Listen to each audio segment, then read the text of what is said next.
This morning, our law firm, on behalf of Mr. Caroline, has filed a lawsuit against the Brothers of the Christian Schools, the Midwest Province, and also the Christian Brothers of the Midwest, Inc., also known as the Christian Brothers of Minnesota. They're best known just as the Christian Brothers. This lawsuit has been filed relating to sexual abuse by a brother, Raimond Rose.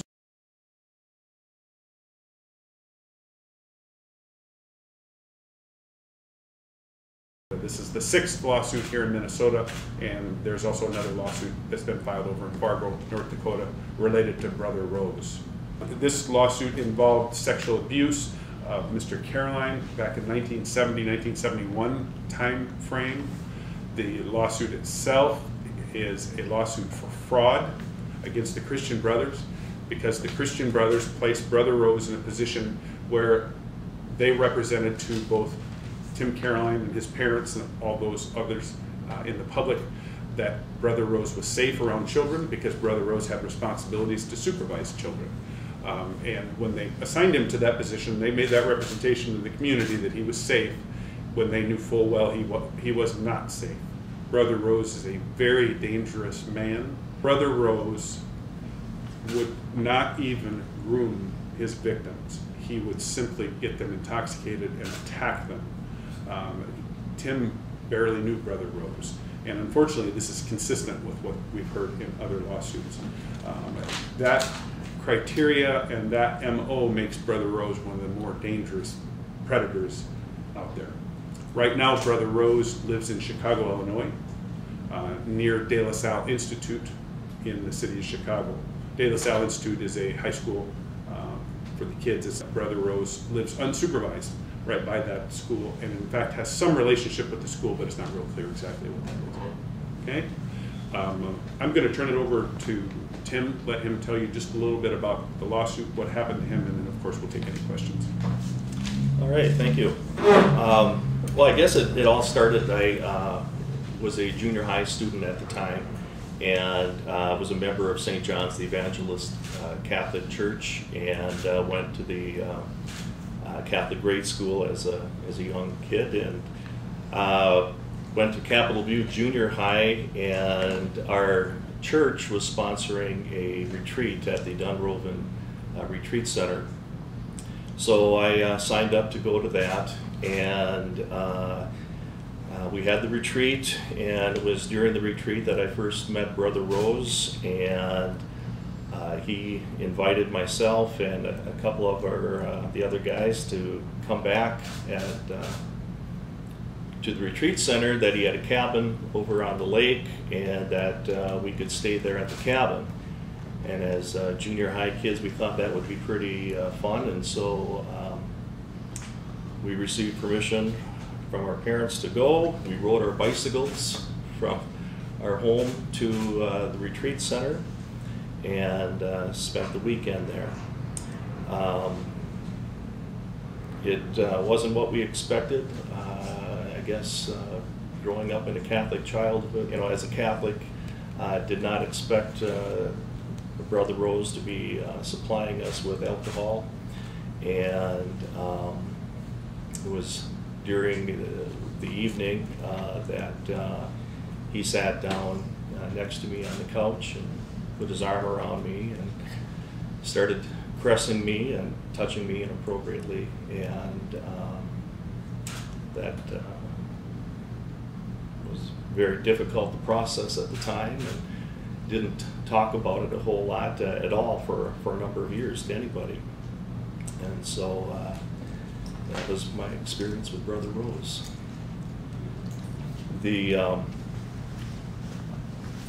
Through time, it was very difficult to how it affected me emotionally and spiritually. Grew up in a Catholic family, like I said. My brother was a priest, and we were very active in the church and had a lot of clergy around our house. It wasn't uncommon to have a priest sitting at our table, and so we grew up in an environment where there was a lot of trust and faith that these folks were on a pedestal and to be respected. And it was very difficult to have that secret for so long of this trust that I thought I had was just shattered. So anyway, time went on, and it came time to go on to college, and I just had a very, very hard time feeling a comfort level in the Catholic Church. And I want to make it clear, I'm not attacking the Catholic Church here at all. I'm not anti-Catholic. I have great respect for the folks that are doing their job and doing it admirably. For me personally, because of my situation, I had a very hard time, and that just drove a very hard wedge with my family. I met my wife-to-be, and we were married. I actually got married in the Catholic Church by my brother. That was very important for me to have him perform the ceremony. After we were expecting our first child, and I just could not have our kids baptized in the Catholic Church because of my discomfort. And so it was very difficult to see the pain with my family, and it greatly affected our relationship, and parents did not come to the baptism, and it was very difficult. Anyway, from there, things got better eventually with mom and dad, and it was about in 2002 when I just seemed like I couldn't pick up the paper or watch TV without hearing of some clergy abuse that was going on, and it just brought back a lot of memories. And I was at school. In my office, I was a relatively new superintendent, and I kind of crashed and was in tears, and had my door closed, and there was a knock on the door, and it was one of our special ed directors assigned to our school came in, and she was a friend, and she knew something was wrong, and I just spilled my guts, told her the whole story, and she was there when she needed to be. And through a lot of encouragement of my brother, he told me I should report this to the Christian Brothers, and so it was about in 2002, I believe, I made contact with the Christian Brothers and told them. And they informed me that I wasn't the first one that Brother Rose had molested. And up until that point, all those years, I wasn't sure. I thought I was the only one. And so you carry that guilt around for a long time. So it was very interesting to find out that there were others, and there was a sense of anger also that there were others.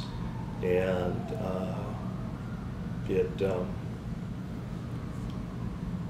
it was, I've told Pat, I said it's just a strange dynamic, because part of me was relieved knowing that there were other victims, and it wasn't something that I did, because it's very easy to carry that guilt. And like I said, a lot of anger too, that how could someone be allowed to molest that many kids and have that not come out. And so there was a lot of frustration there. So anyway, that helped, just contacting the Christian Brothers helped me internally resolve a lot of things, and felt at peace about coming out and becoming more vocal about it and sharing my story with people. It was last May that I received a phone call from my sister, who said that there was an article in the paper about Raimond Rose, along with his picture, and about an incident involving a person that had a similar situation that I had. And so I read the article, and it was like, wow, it's almost the same story. It was just so similar. It was scary. And my sister actually thought possibly I had done this without anyone knowing, and because it was so similar. So I contacted the reporter by email, and I just said, I don't know who the person is. He's a John Doe, listed as a John Doe, but I just want him to know that I believe his story because the same thing happened to me. And so that's what got me here, I guess.